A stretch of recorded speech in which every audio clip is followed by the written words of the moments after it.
No. But You're gonna be playing Prince at the end of this year.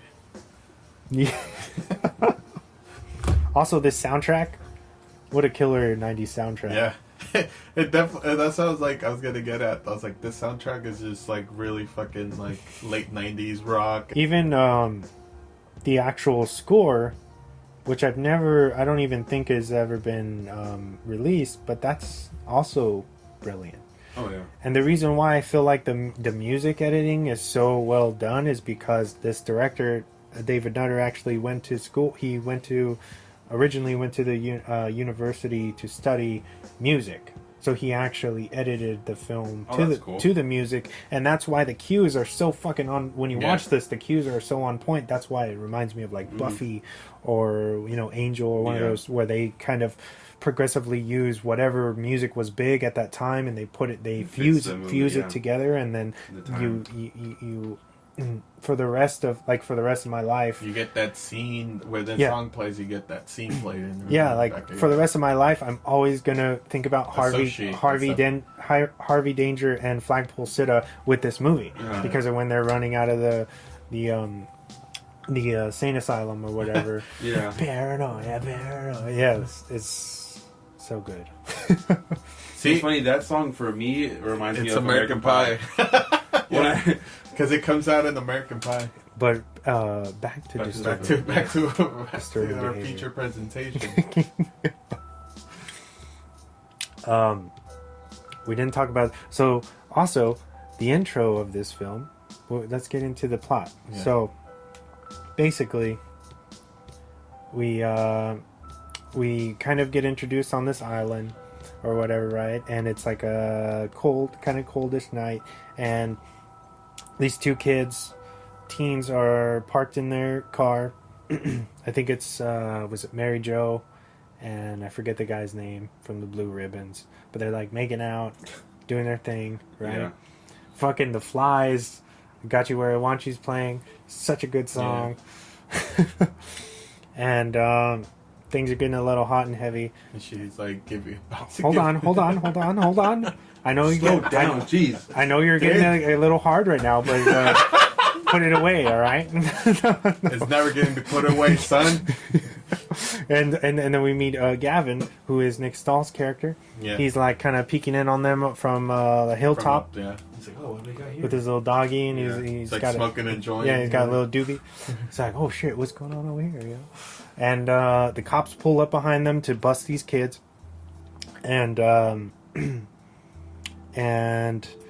he's like, the guy pushes Mary Jo off of him, and he's like, oh, I need my fluids or whatever, and she's like she's all annoyed, like, oh, you need your fluids, all right, like whatever, dude, you pussy. And then she exposes her little tattoo and on her leg, and he's like, Mary Jo, like, why would you do something like that? Like, why would you desecrate yourself? I'm just curious, like, it's like self-mutilation, really. And she's like, well, why not? Like, what's a big deal? You know what I mean? Yeah. Like a free spirit, like a fucking normal kid should be, I guess. And then she gets in closer, and she's like, why don't you self-mutilate this fluid boy? Or whatever. And she starts going down on him. And it's all epic. And then he's like into it, songs playing or whatever. And then the fucking brainwashing shit happens, and the little gleam in the eye, which is pretty creepy, happens. And then Boink, he fucking snaps her neck, which is so brutal. Yeah. I was like, whoa. That was insane. I was like, in mid blowjobs? Like, really, bro? She could have bit your thingy off there. Yeah. But no, and then it shows it. It's like brutal. Yeah, it was crazy. That was a crazy kill scene, man. Yeah, he fucking throws her body. And then at this time, the cops are rolling up, and they're like, oh, like, Joey, or whatever his name is, like, what are you doing out here? Like, talking about the game, making small talk, and then his deputy, the sheriff's, like, in on it. The deputy looks in, obviously not aware of what's going on. He sees the dead body. He's like, what the fuck? Whatever. And then the kid, the blue ribbon jock dude, pulls the sheriff's gun from his holster, bam, shoots the fucking deputy dead, or whatever. And of course, Gavin, is witnessing everything, and he's like, "Oh shit, what the fuck?" You know. And then the sheriff proceeds to, he's like, "You know what? Take the keys and get out of here. Go on home. I'll take care of this. Give me the body or whatever." And so they dump the bodies, and that's the intro of the film, pretty much. And then we meet Steve. Let's not forget the sheriff heard Gavin. Oh yeah, a little bit. He heard the dog. Yeah. Or something. And he heard that somebody was there. Doesn't know who. And then we meet Steve, right? And his family. Sister. On the ferry. And he's all bummed and emo. He's like, "Oh shit." Well, his brother committed suicide, and then he has that dreams. Like, what did he say? He's like, "You're gonna," like, he says some derogatory shit towards him, and he wakes up crying. Oh yeah. I'm like, oh shit! Thank God. Did you guys notice who that was? Yep. In Ember. Yeah. What a weird Easter egg. Yeah. I was like, yeah, well, shit. Is he gonna be in this movie? Like, he is in it, but credited. What happened was that director's cut had a bunch more stuff of him. They show like his actual suicide and different things like that, which would all got taken out. Would make more sense than because it's just like you get like a 30-second explanation to like that he had just him talking and, about it. Brother. And it's just suicide. Like, yo, why'd you guys got Ethan Embry, and he has like 30 seconds of screen time? Yeah. Like, why? It's him, you know what I mean? It's almost like Margot Robbie in fucking Once Upon a Time in Hollywood. Like, yeah, that didn't necessarily need to be Margot Robbie. I'm sorry, people are probably going to get mad at me for that. No, that's true. I just watched that too. Yeah. Damn, catching up. Like that. I like that shit. But yeah, like, I definitely agree with that. It could have been somebody else cast in that Margot Robbie thing, and it's definitely like, why would you pay this much money for this actor to be appearing on your shit, and it's like 15 seconds and shit? Like, why would you do that? Well, because like his screen his stuff was cut out. Yeah, he had a lot of that's what I'm saying. Like, now that you tell me, like, all this is deleted, the director's cut. I need to see the director's cut now. Like, that's the thing. That's the bitch ass thing about this movie is that MGM will not release or fund the actual cut. I wonder why. That's weird. You can actually there's a fan made one that was put together that you can find online that puts in all the deleted scenes, right? Because if you notice, the runtime for this is like an hour and 24 minutes. Yeah. That's pretty short for what this movie is trying to do, right? Yeah. With a complex idea, it flies way too quick. Oh yeah. They could have spent some more time on things, especially the fact that the thing with his brother. You know what I mean? Why? Especially because it was with the character. It was supposed to be a double suicide. I think he kills himself, and then his girlfriend kills herself too, or whatever. You know what I mean? And it's like they barely even mention that. Yeah. Weird. But anyway, we meet his family. They move to Cradle Bay to get away from the memory, basically, of his brother's untimely 8 months after suicide. Yeah. And what else happens? That's when he runs into what's his name? Him and UV. Gavin. He runs into Gavin, and they kind of be friends. UV and Gavin kind of like, oh, is this seat taken? When he's eating lunch, and he's like, no, go for it. And that's when they kind of breaks down the whole clique, everybody scenario, all the cliques, and then he kind of explains who the blue ribbons are. He's like, the high society of our town and our high school, and untouchables. The good kids. Yeah. They like to bake cookies on their spare time, on their days off. They're baking and doing fundraisers. And they kind of look at, but that's the thing, is it's funny because I feel like this movie pokes a lot of fun at how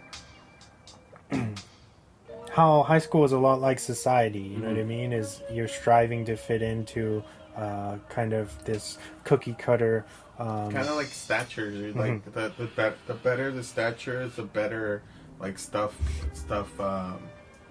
happens for you. Yeah. Like it a lot of people don't get out of them that cycle. Mhm. So I still know people that still strive for certain stuff that I think it's stupid to me, ridiculous. But and I think I'm skipping ahead, but I thought it's like, oh, it's Gavin says one of the lines when they sneak into when they're having that meeting, that the parent meeting and stuff, and like they I think Gavin's parents express like their concern for him, and he's like, they fucking sold me out. Well, it's like, oh, our son, like this next candidate, he masturbates constantly, and then what's his name? He's like, oh man, I feel sorry for this guy. And then he's like, they're talking about me. And here are his parents to welcome them in, and then he's like, Mr. and Mrs. whatever. You poor bastard. Yeah, he's like, that poor bastard, and he's like, holy shit, That's my mom and dad. He's like, those bastards, they sold me out. He's like, I gotta get out of here. I thought that was really hilarious. So they're just, it was like they're just breaking down this guy's, his weekly routine, and then they're like, oh, he masturbates constantly, and he's so angry at the world, and he's like, man, this guy sounds bad. And then it's fucking you. It's just that was really funny. I thought that undertone that, like, which is true, like parents, I guess like maybe you could chime in on this, but to me, from the outside looking in, it looks like parents are always trying to seek out, like, for their kids to be at a certain stage of their life. To be successful, they have to go to college. They have to finish college. You know what I mean? They have to be a lawyer. They have to be a doctor. Like, that's, if you go to school, you're gonna get this much money. It's like you got to date this type of person, or you're never going to be successful because they're not going to help you. You know what I mean? It's that's a real shit. That was like, I thought the undertone of that, I was like, oh, this is like really because it's digging deep into like social, and what issues. middle America was at the time too, like what urban, what the urban, not, I wouldn't want to say urban, but like the middle America of that time, it was like, oh, you got to be this thing, you got to.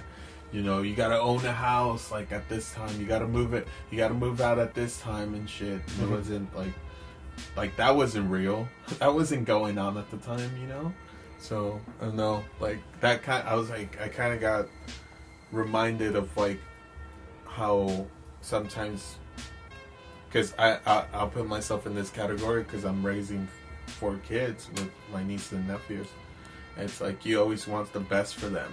But sometimes the best for them is for you to be supportive of their imagination and what they truly or sometimes they have to learn like firsthand. Like you can't always babying them through everything isn't necessarily going to make them a better person. You know what I mean?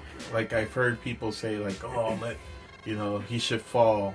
Or like, that old saying, like, you have to fall before you can walk. Yeah. Or you have to crawl before you can walk. Yeah, you got to let them fall on their face and let them pick themselves up. Yeah. Because if you catch them, sometimes that's going to blow right back into you. And it's going to be like... Master Bruce, why do we fall? So that we can learn to pick ourselves back up. Shout out. Michael Caine. Master Bruce. But fucking scene stiller right there. But that's I think that was a powerful scene, like, for me, that stood out a lot because of that. Because it's, like, the undertone of, like, being a parent and stuff, and how like, you unconsciously want certain shit to happen because you don't want them to face the shit that you went through. And I feel it's like, bro, like, sometimes they have to go through different shit so they could get better. It only builds character, Yeah. But, I mean, that scene, it's pretty much like a metaphor for, like, think about that character. He can never face his parents again. He is now basically alone. You know what I mean? His family has essentially turned them back on him. Like, yeah, you can operate on my son and fucking... As long as he's better. As long as he's doing it's like good at saying school. It's like saying we don't like how he is. You know what I mean? So they do not care about you. I think everyone's felt that pressure though, of like Yeah. Especially when you're in high school. Yeah. When it's like, oh, like what, like, you know, when you're not so much when you're a freshman or a sophomore, but more when you're a junior, senior. It's like, yeah. so what college are you going to? Yeah.